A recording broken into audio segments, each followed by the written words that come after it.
Hello, everybody. My name is Christian. I'm the host of the Disruptive Chef Entrepreneur Show, and you guys gonna love today's guest. How often do you come across somebody who is not only amazingly good in what he does? He's has a podcast. He is an author. He has a really cool message for the marketplace everybody needs to know about. Mhm. And as we started digging deep on him, he's also an amazing human being. And you guys gonna meet him right after this.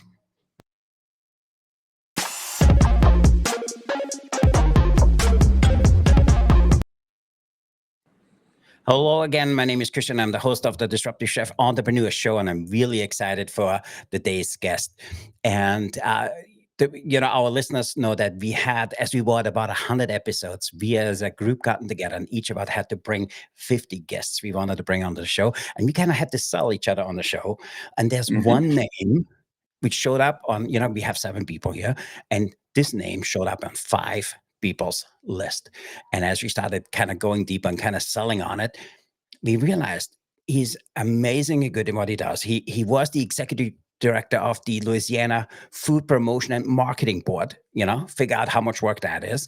He wrote not only one, he wrote 2 books. He has a podcast, and today his message is just unbelievable for any franchise owner. For me, I think you guys really gonna enjoy this guest, and I just want to say, well, thanks for being here today, and thanks for being on the Disruptive Chef show. Uh, Chef, I appreciate. I love the chef community. The passion that chefs have, having worked in the seafood industry, promoting Louisiana seafood. The chefs were our ambassadors in good times, and being in New Orleans, and we just hearing all the stuff going on in Florida right now with the hurricane. I feel for Yeah. them because we know what they're going through. They will come out stronger, but the chefs were our advocates to get the word out that our seafood was safe to eat after Katrina and after the BP spill. Invaluable. So I love. It's an honor to be on your show. That's awesome. I really appreciate you being here. And for our listeners who have not met you before, give everybody the 5 minute cliff note. How did it all start? How did you get to be the executive director of the Seafood Board? How did you get to write 2 books? How did you get to start your podcast? Because a lot of people Yeah, talking about getting stuff done, you actually get it done. So give yeah. everybody your background. Well, my first job out of college, my first professional job was my first job out of college was waiting tables at Applebee's. So technically, I started in the franchise business. But my first professional job after I went back and got my MBA was working at a publishing firm, and I got my first one and only ulcer at the age of 24 years old. And my wife at that moment said, "You need to figure out what it is you want to do, what you really want to do." Um, at 24 years old, having an ulcer makes no sense. It's way too young to have an ulcer from stress. Great people is a publishing firm, the largest publishing firm along the Gulf Coast. Great people, great owner, all those things. Wrong job. I was stuck in a gray cubicle cell for 10 hours a day, whatever it was, and I was just miserable. And my wife said, then girlfriend, she said, "You need to figure out what it is you want to do." I Yeah. became hyper intentional about that. I'm like, life's too short to do something you don't enjoy. That's why I love working with chefs. All the great chefs have a huge passion for what they do. So I was very, very fortunate. I ended up in the trade association world, running trade associations, representing entrepreneurs, small business owners, and the industries at large. And one of them was the Louisiana Seafood Promotion and Marketing Board. And during that time, we dealt with some big issues. And I love the marketing and promotions. I get it. Mhm. That's what drives me. And I love working with chefs prior to Katrina because we put the chef on TV to help promote the upcoming season for crab season or the upcoming season for oyster season. The real value, what I learned from that job more than anything else, was the service side of it. Because after Katrina, it was more than putting a chef on TV to promote. It was putting a chef on TV with a message to promote our industry, to save an industry, to help us come back. Mhm. And is that level of service, bringing a community together. And you don't bring back a seafood industry that's been knocked down to its knees by yourself or just by one organization. We had to collaborate with everybody from all of our industry members, all the way to the folks in Washington, D.C., you name it, we pulled every aspect together. But the chefs were always our spokespeople. So that evolved into me running trade associations for years. And then ultimately I became a consultant to trade associations Hmm. in the timber industry, which is kind of where I started out. And then I ended up becoming I transitioned, went out on my own. I'm like, I've always worked with entrepreneurs. What can I do to complement that? And I started the podcast first. I started doing that on the side. In fact, I started the podcast. I started a website using that domain, closethedeal.com, for a job board right before BP oil spill. I literally Yeah. did that right before the spill. And then that was my side hustle to the seafood board job. And then when the oil spill happened, 2 weeks later, I shut down the website. I'm like, my days were 100-hour days just trying to rebuild an industry. Yeah. So I brought the website back. I brought the domain back. And I put a podcast to it just to test it, to see if I liked it. Because we worked with a ton of media in doing crisis communications. And then I met a guy who was doing podcasting back in 2010. And he's like, would you like to interview on a podcast? I'm like, well, I'm talking all this national media. I'm like, well, what's a podcast? And that stuck with me. So I started listening to podcasts. I started one to see if I liked it. I fell in love with it, like you do. This is a passion thing. And it's a connection thing, connecting the people. So that's what I did. And then I said, how can I complement? I was interviewing entrepreneurs. How can I complement this? And I dove into the franchising world. And it makes Hmm. all the sense in the world, because all I've ever done is work with franchisors. And I've been influenced by franchising since my childhood to throughout my career. Since my childhood, I watched Al Copeland start Popeyes here in New Orleans. I watched it up close. And then and we had Raising Cane's come out of Louisiana as well, a Yeah. bunch of Ruth's Chris Steakhouse. And then when the hurricane happened, I saw some news about this just yesterday. The franchises will go in and support their franchisees in times of Very true. crisis. Hmm. I recognized that when Katrina happened. That's the first time I saw that happen. I remember this Outback Steakhouse had a big, massive 18-wheeler roll in just to help support their employees. That left an impression. So that's how all this came together. Now I help people get into franchising, and I help small businesses who want to become a franchise go become a franchise so I they can love that. scale. And then thanks, by the way, for telling the story about your also moment. For me, as I started reading up on you and hearing a little bit about you, you bring this up a lot, and it's part of the way you go to market on that. I absolutely love that. And Yeah, for me, when you talk about Katrina and the oil spill, it gives me goosebumps because I yeah. happened to be, in Louisiana for a trade show just before that hit. We just got out. It's Oh amazing. wow. But talk to us a little bit more. I love your message around, using franchising as a powerful tool for career transition and financial freedom. So how do you put this together? Talk to us a little bit more about that.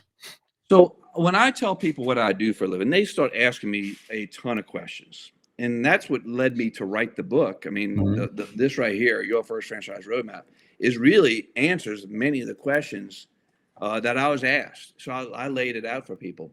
So people think, oh my gosh, what am I going to, if I want to leave my corporate job or whatever the situation is, maybe they were laid Yeah. off. Maybe it's just a career transition. They're just ready to do their own thing. They want to be their own boss, and they want to scratch that itch. They've always wanted to do that.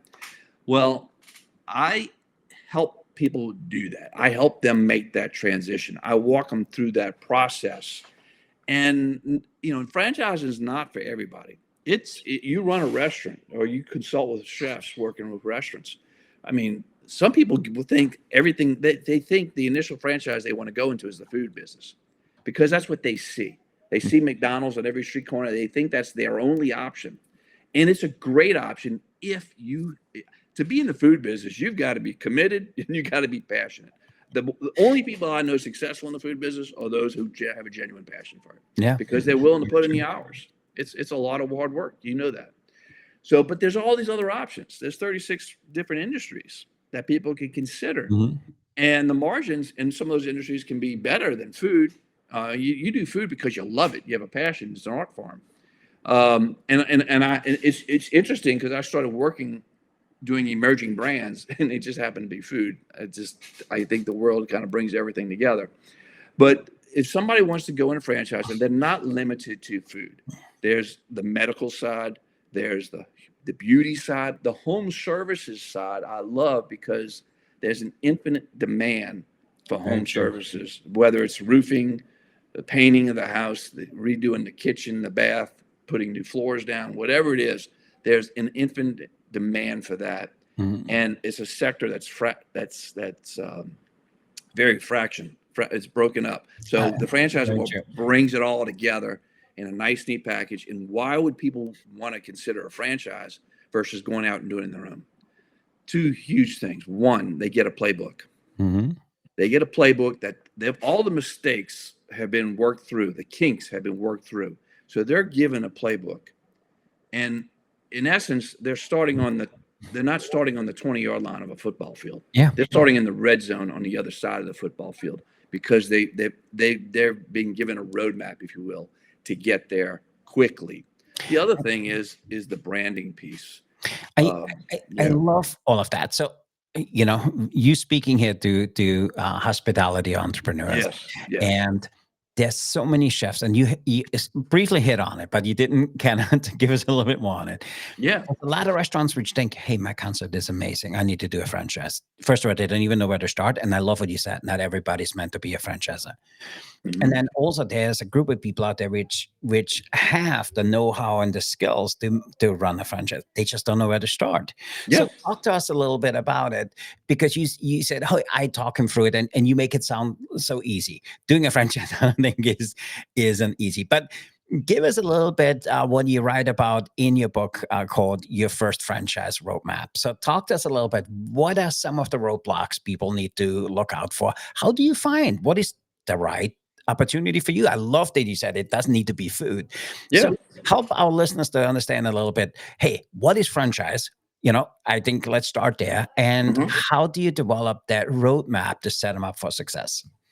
So the franchise is it's at its core, it's systems and processes. Mhm. A chef running a restaurant in a kitchen, it's systems and Yep. processes. That's the only way you ever meet your margins. So, and that's how any small business can scale to 100 units, or maybe in Popeye's instance, thousands of units. That's the core. Think Mhm. about who succeeds at franchising. One out of seven franchises is owned by a veteran. Why is Yeah. that? Because of their training. Everything in the How, military is listen, systems truth be and told, processes. as I was in operations, I was actively looking for people coming back from service because they're Yeah, amazing human beings. They're amazing yeah, workers. And some of the skills they learned are good on the battlefield, not good, in everyday life. So giving them an opportunity is great. But sorry to cut you off, but for me, I love that. And more people need yeah. to look at veterans. So that's that piece. Then they get the playbook, which really does eliminate a lot of risk for them. The odds of success are a whole lot greater in a franchise than starting it out on your own. So Mhm. that's a leg up going into business. And about 50% of the businesses drop out at 5 years when Yep. they start on their own. It's about closer to 80 to 90% staying in business at 5 year mark in franchising. Mhm. It's a proven model that works, and it is a way to scale your business. And if you have a small business, not every franchisee is meant to be not every business owner or restaurateur is meant to be a franchisor either. Because Yep. it's two different worlds. One world is serving your customers. Another world, figuring out how to market and brand and bring that product to the market to scale it. So there's a process there. That's a whole another Mhm. conversation. But for people considering getting into business, so what I do with a candidate is two things. One, I provide an assessment for them. I give them an assessment. It's like a Briggs Myers or a DISC assessment Mhm. specific to franchising. Love that. Just because, and not everybody's meant, again, not everybody's meant to be in the franchise business. Some people should be an entrepreneur because they want total control. They Yep. want total creative control. But there's also people who are in the spectrum. If you go up, that can function really well, even though they have a very creative bent, because they can get into an emerging brand and have influence with with the owner or the founder. Mhm. Once you get up to a brand that's got over 1,000 units or maybe even 500 units, it's going to be a little more difficult to influence how Yeah. that franchise operates. But the early stage, so that assessment helps me look at where somebody is and where should they be. Should they not even be in it? Should they be early stage with an emerging brand, or should they look at a brand that's well established and they just follow the playbook? Because the people who are the most successful in franchising are the people who follow the playbook. I love that. I have a friend of mine. He runs a franchise, I think if 492, whatever, just about 500 units overseas, and he has now 60 units here in the US. And he said, I hate really good chefs because really good chefs make terrible franchisees because they want to do their own stuff, you know. Yeah, And he always says to me, the people which do really well is follow directions really well. And he yeah. always overlays, he says, you know what? Female franchisees do better than male franchisees. Mhm. So it's kind of interesting what you talk about because that's some of his feedback. I'll give you an example of an emerging brand I'm working with right now, and you're gonna love this because I think if somebody's considering a franchise to go into the franchise is what is it that separates your business from everybody Yeah. else? This restaurant has 9 locations, but they have something that's kind of unique. They've got a James Beard Award, Yeah. which I don't know of any other franchise in the food business that has a James Beard Award. They've been around since 1941, and they only have 6 menu items. Wow, I love it. I And love he'll tell you they're not looking for a chef. it. Hmm. They want somebody who can come in there with just 6 menu items. Their signature is a 2.5 to 3 pound porterhouse steak. And they've been written up in Forbes, and it's called Doe's Eat Place. And Yeah, they can go to my website, closethedeal.com, and find out. I put some videos where I interviewed the I founders. love that. I But the love whole that. point is they create and this was this was not by design. They did this over years, Mhm. and they just evolved, and they've got all this great press. They got a great story they can tell, and people buy into it. And they grew organically to 9 units. Now we're helping them grow beyond That's the nine awesome. units. I So I yeah, love that. I'm sorry to interrupt. Talk to us a little bit more why they're not actively looking for a chef. Because if you look at the model from Chick-fil-A, they don't want former food service operators. They want yeah, people which don't know anything about the industry. they So want a why clean not? slate. Yeah. They want a clean slate. They can teach somebody. They can take an executive from any company and teach somebody how to do it. They Mhm. don't need somebody. They could take me, who's not much of a cook myself. I could learn how to run that opera. I could run that operation.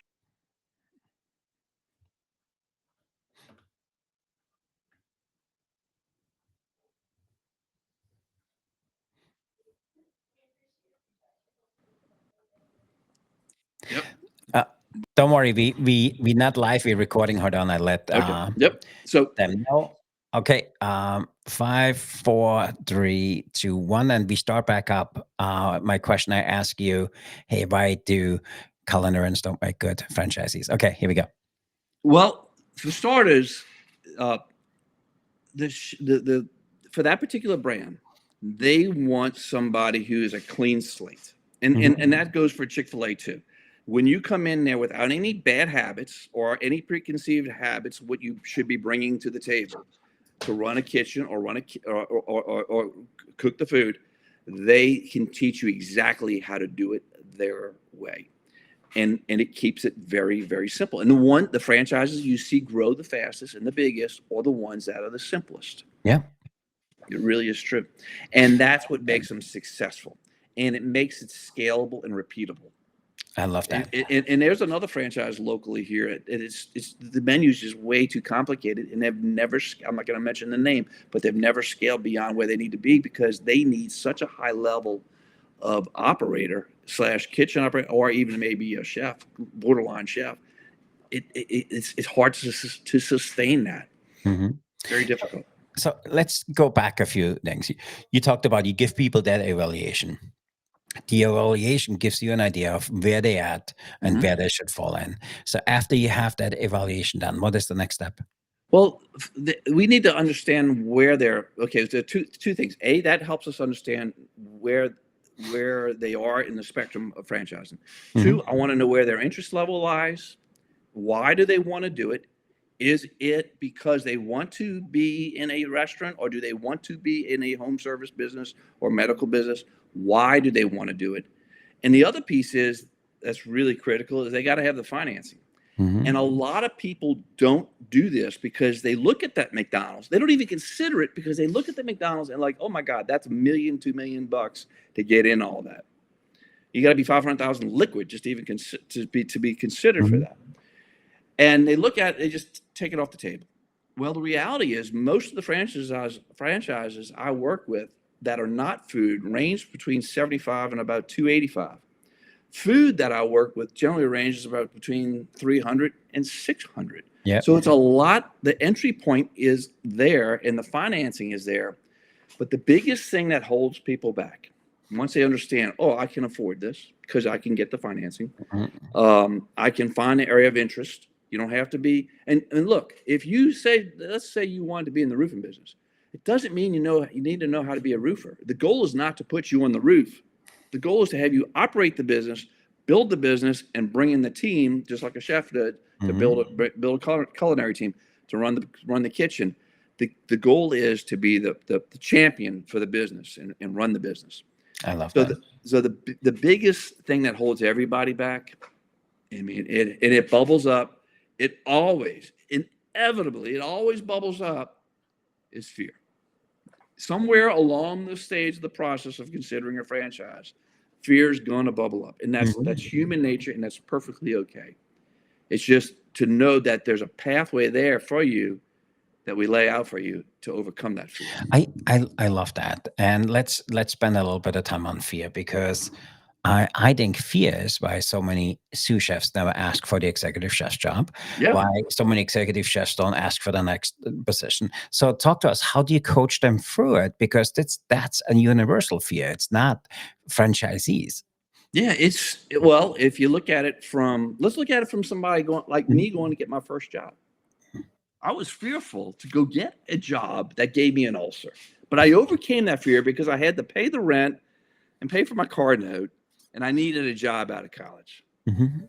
And I somehow or another was able to get past the step of interviewing, and I learned those skills. Same thing in the process of somebody considering a franchise, they're going to have fear. So I Mhm. walk them through the process, educate them on the options that they have. Then they realize, okay, there are 800,000 other people that have done this before me Mhm. because there's 800,000 franchises. So it's possible. That's the first thing. They got to realize the vision for it and it's possible. And two, when they get with the franchise, they've got that playbook and they've got a team. They're not alone when they're doing this. They've got a team of people working with them to guide them along the way. I love that. So, talk to us then on maybe a success story, somebody who was at that fence and said, "I'm not really sure if this is for me," Uh, because of fear. And how did they do today?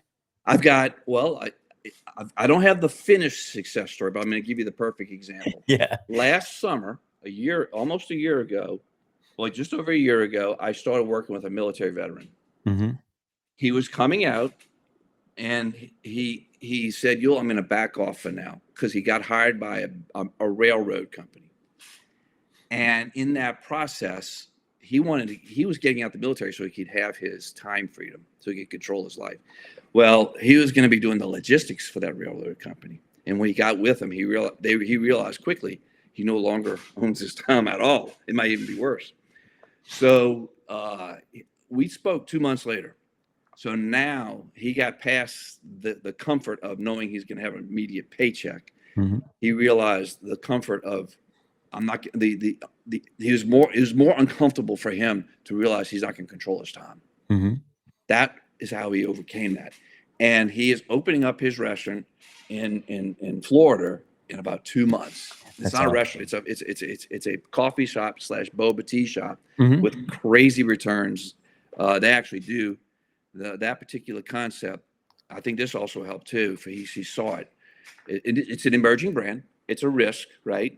It does about 1.6 million and does net about 400,000, which is solid. for a food slash Mhm. beverage type concept. So he is opening his. I'll be going to his grand opening. So that's exciting to see a vet, especially a veteran. I love working with Yep. veterans, and the guy who owns that concept is also a veteran as well. I So yeah, I love that. So, you work with so many people over so many years. So, what are some common traits you see? Do you sometimes feel when you have a conversation with somebody 10, 15 minutes and do you sometimes feel, "Oh, man, this is not a fit for them." So talk to yeah. us a little bit, what are some of the challenges people face when considering, franchising?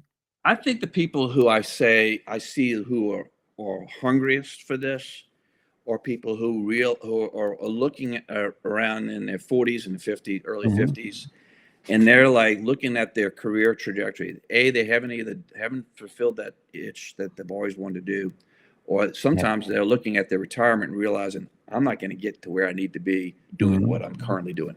Those are two of the big things that drive it. People get comfortable being told what to do, and Mhm. that's a fact. So they don't take that initial step. It's taking that initial step that's key. And once you take it's, but yeah, everybody had to take that initial step to do whatever it is they're doing. It's Yeah. just going through that process. So what do I see? I recognize when somebody's really corporate and they're the smartest person on the call or in the room, and you can tell that real quick. That's probably not a good fit because Yeah. I want people who don't want to be the smartest person in the room because they got to be coachable. They got to be willing Mhm. to learn, and you got to be hungry and you got to be curious, and that's what makes an entrepreneur. I love that. So, what advice would you have then for somebody who wants to get into franchising? The first thing they can go research it on Google, Mhm. and they're going to go down a rabbit hole real quick, and it's going to get really confusing really fast because you're not quite sure what to trust. You find a consultant, or you can go to visit closethedeal.com. I drop a new brand each week on the website, and I have all of our podcast interviews, and I interview for a lot of franchisors so they can Mhm. hear the stories straight from the horse's mouth. I go visit these guys. I've got a local guy here I'm working with, Ugly Dog Saloon. He's getting his FDD done right now, so that's gonna be another food franchise from New Orleans. It's the oldest barbecue place.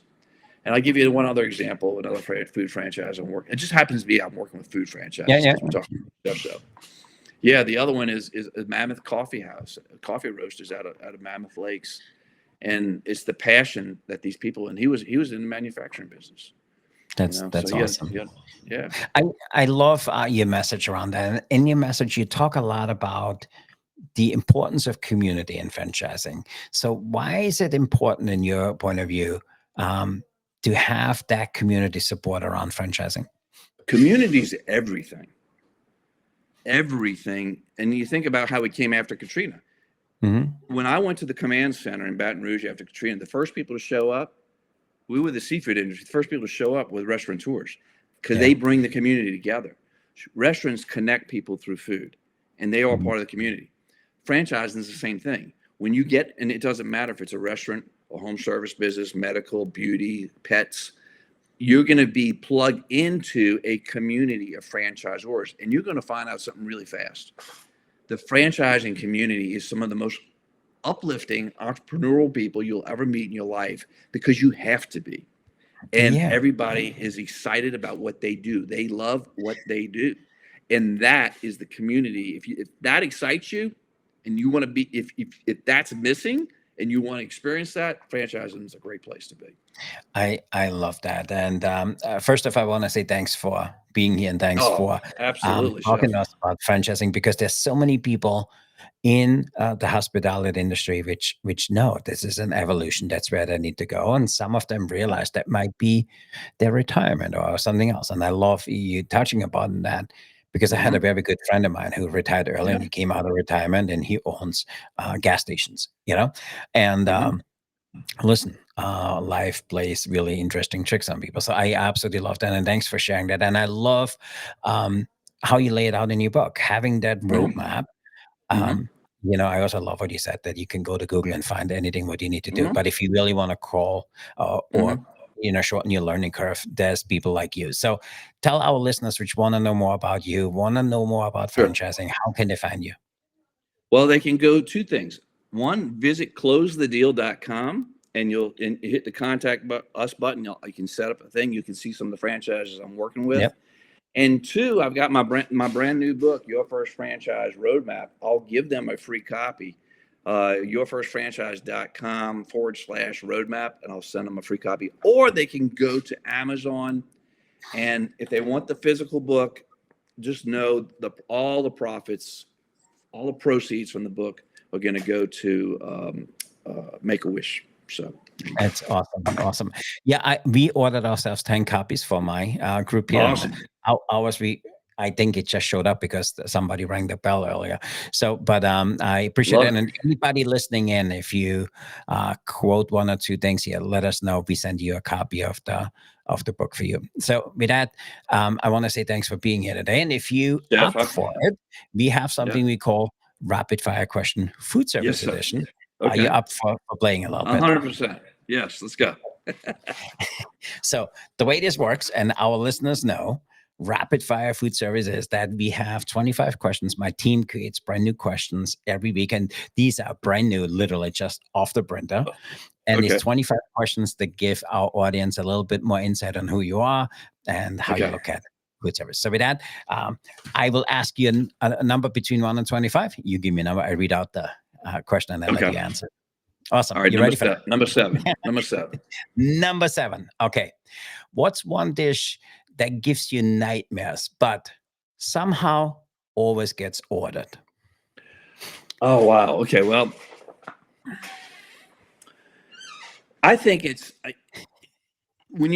just talk about seafood in general. Okay. Because I'm not a chef, right? Even though I ran a seafood industry. I had a Great American Seafood Cook-Off, an event that we produced. But people don't know what to do with seafood at home. They don't. They don't know how to cook seafood at home. And that's why they should go to a restaurant and support the local businesses for those guys cooking seafood, or go figure out how to cook it at home. But people are afraid to cook seafood at home, and that's a problem for a lot of people. And that's why great chefs exist, because they can make that seafood taste amazing. Love it. I got another number between 1 and 25. Okay. Another number, 21. 21. Ooh, if your kitchen had a theme song, what would it be and why? Oh, taking care of business. I thought it's closing the deal. I just love it's business. At the end of the day, it's business, but you're having fun, and it's I met one of the founders, one of the local owners of Five Guys. You know why they play the music in Five Guys? It's not for the customers. That music is there for the cadence of the music is there for the employees in the kitchen who it's open kitchen to keep them moving. So taking care of business. Love it. Give me another number between 1 and 25. Oh, 10. 10. If you were given the power to ban some bullshit what's going on in the industry, what is it and why would you ban it? Oh gosh, what would I ban? Oh, that's a hard one. I don't know the answer to that right now off the top of my head.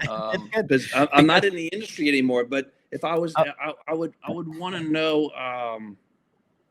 I believe in the market sets things. Yeah, so it's awesome. So there's a second question which goes with that. So what is a food trend you think is complete bullshit? And what? Oh, wow. Why would you stop that? I think when people went on, I think about some of the franchises that were killed when the whole carb thing came out. You know, I think people still need a level of carbs in their diet. It's still important. So yes, I don't like that. They came and they went. I agree. Give me another number between 1 and 25. 1. Ooh, that's an oldie but goodie. If you would be a kitchen gadget, which gadget would you be and why? Oh wow, the spoon. Oh, the spoon here to start things up a little bit. I love that. Okay, last question. Give me a number between 1 and 25. 17. 17. Ooh, that's always a goodie. Pineapple on a pizza. Yes or no? Yes. Why? Why? Because it just goes great with Canadian bacon. I think there's a whole movement to get the pineapple off, but I appreciate it. And that completes our rapid fire question food service edition. Awesome. I really appreciate you playing.